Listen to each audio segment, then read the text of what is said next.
So you guys probably remember, I got an early look at this vehicle right here. It's finally here, the all-electric 2023 Cadillac LYRIQ. This is the Cadillac LYRIQ, and of course, it's all electric. Now, last time I was looking at an early model. This time around, I'm actually gonna be able to give this thing a spin, take it out for a drive, and there's a couple features in there that I'm curious to check out because it's a slightly different approach to some things that I obsess over, such as regenerative braking. But before we get into driving it, I want to recap a couple of features here on this particular vehicle. So let's take a little walk around. Up front, you have like a futuristic vision of Cadillac. This whole grille lights up. In fact, there's an entire sequence that takes place. It really kind of gives it like a special feel comparative to some of the other stuff that's on the market. Now, they kind of struck a balance here as far as making it look streamlined and modern without going too far in the minimalist directions. This is where you're going to charge the vehicle up. Robotic. Let's appreciate the shape here. This is what it's really about, figuring out a way to get the utility, but to do it in such a fashion that still gives you that low sort of sporty appeal. It's sharp, it's angular, and I think that really increases the appeal of utility vehicles from my perspective. You get the space to put stuff, but then at the same time, you're still driving around something that has that sporty aesthetic. So you open this up right here by pressing on the emblem, which is a nice, natural kind of hidden place. This is a really decent cargo area. Plus you have the power motorized, so I can quickly get even more cargo. As you can see, this is tons now. Plus if I lift up over here, it's another area.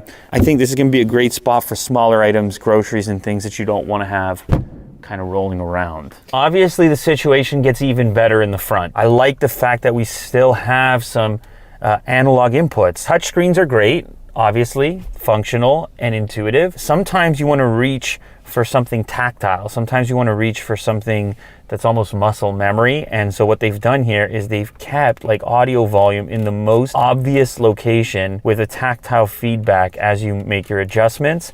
And you can actually interact with the entire interface via this knob here as well. You can see I have back button, navigation, home, and answering and ending phone calls. Some of these controls are also mapped onto the steering wheel, so other things that just make sense that you wouldn't want to dive into an interface for. Heated steering wheel. Yeah, that should be right there. It makes a lot of sense. It's on the steering wheel. I'm not going to be able to miss it. I feel the same way about climate, particularly when you have multi-zone climate. If the passenger I'm with wants to make a quick adjustment, I don't necessarily want them to take over my entire display in order to do that. They can do that with a couple of taps as soon as they enter the vehicle. So that's lovely stuff. Listen to that click. You see that? These are displays as well. I'll just be clicking for a while here. I think I might have missed this last time, but you have a pretty nice storage bin here in an unusual location, but also an easy to access place. It's like a nice little drawer. I believe this is a wireless charger, and I'm gonna just give that a crack right now. Ooh, it kind of squeezes your phone a little bit, so it doesn't really move around too much once it's in there. When I get into a vehicle, I often will put my phone into the cup holder. I'll always take my phone out of my pocket. I'll often connect it to a charger, but sometimes it's just out of reach or in a slightly less comfortable location. Right here is kind of perfect. That is just smart design. A lot of little details in here that you might take for granted, like you might not pick up on immediately, but living with the vehicle, you can imagine yourself using and enjoying them. Obviously, Android Auto, Apple CarPlay, don't even get me started. Don't even get me started. It's got to be there. I need to have it. Hold towards yourself and then up to reverse, and pull towards yourself down for drive. Once you get the hang of it, it feels pretty natural. Of course, companies have gotten kind of funky with how they're working with this on electric vehicles. This one is going to be a familiar type of interaction for people coming from gas-powered vehicles. Oh, and before we go out and take this for a drive, this is one of the more interesting features on the vehicle that I haven't personally seen before. There's controllable regen braking. This is called Regen on Demand. What this does is it essentially allows me to brake the vehicle using regen by using this little handle on the steering wheel, and I can control the amount of it. One pedal driving is currently on, but you can set the level permanently, or you can turn it off completely. So there you go. When on, your vehicle will slow or stop when you let off the accelerator. So it's currently in the on mode. There's also a high mode. If you want a more aggressive approach, you can turn it completely off if you want to have that experience of rolling, or you can use the little handle on the left-hand side to do some sort of hybrid manual version of it. So I like having a variety of ways of interacting with this particular feature. This is going to kind of allow you to configure it in such a way that's going to be a more comfortable transition for you. As it is with any personal preference, you want to have the options available. You don't want to have it exclusively enabled without the ability to tweak it in any way. Okay, so that's a quick recap on everything the vehicle has to offer. Of course, it is a vehicle, and therefore we should drive it, and that is something we can do this time around, and that is something we can do right now.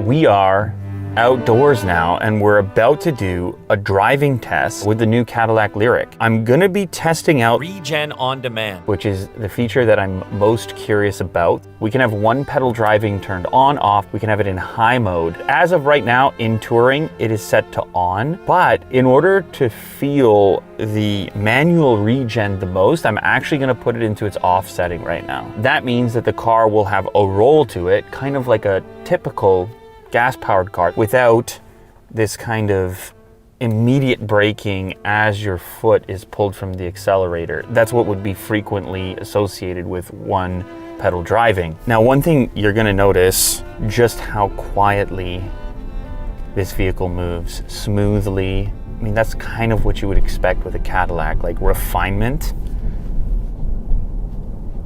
It's extremely quiet in here. Okay, I'm gonna try the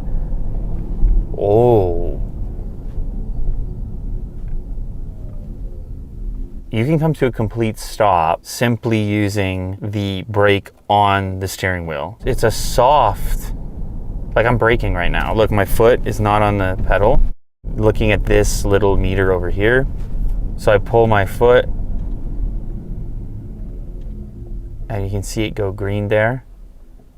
Of course, we're stopped now, so there's no longer any regen happening. So the top meter is consumption, and then below that is the regenerative braking. What's interesting with this is even when I have one pedal driving and it's offsetting, it looks like we're still doing some degree of regen. It's really interesting the way that these new vehicles are implementing regen, because they're not all the same. Some of them are one pedal driving and that's it, without a lot of configuration. Others allow you to fine tune it, creating like a comfortable ride, but at the same time maximizing the range and efficiency of the vehicle by recapturing that energy. I'm currently showing 482 kilometers of range.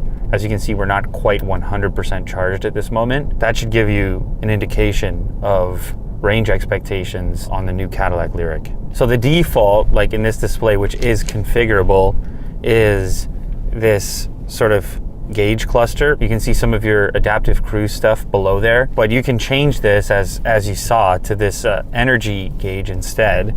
You can also bring up a map over here. We end up with this really nice big representation of Google Maps in the center. And then there's another setting called clean, which is going to really minimize what you have on the display. This is kind of nice if you just want to see the speed that you're traveling and not have too much else on there. What you're looking at right now is wireless Android Auto, which you know I'm into. It's my sort of favorite in-car setup. It's getting your Google Assistant, it's having all of your apps, and it's happening wirelessly. My phone is charging wirelessly, there's no cable to connect, and I have everything I'm looking for there. Allow me to adjust the volume. Can do it here.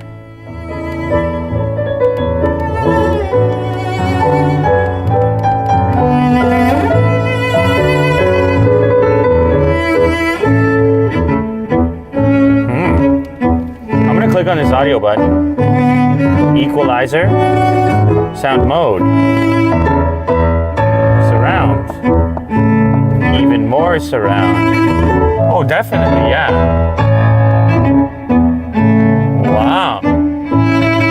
Intimate.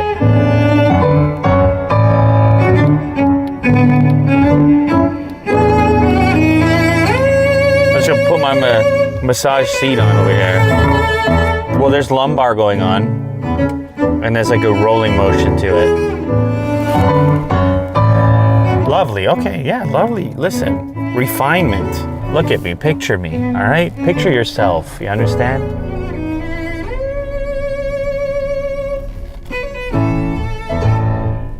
Smooth.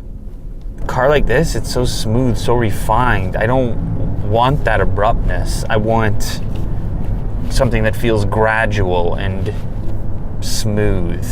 I'm still getting a massage, in case you're wondering. Because that's what you would do in your Cadillac LYRIQ. Yes. Here we are. A wonderful fall day. Seasons changing. Everything changes.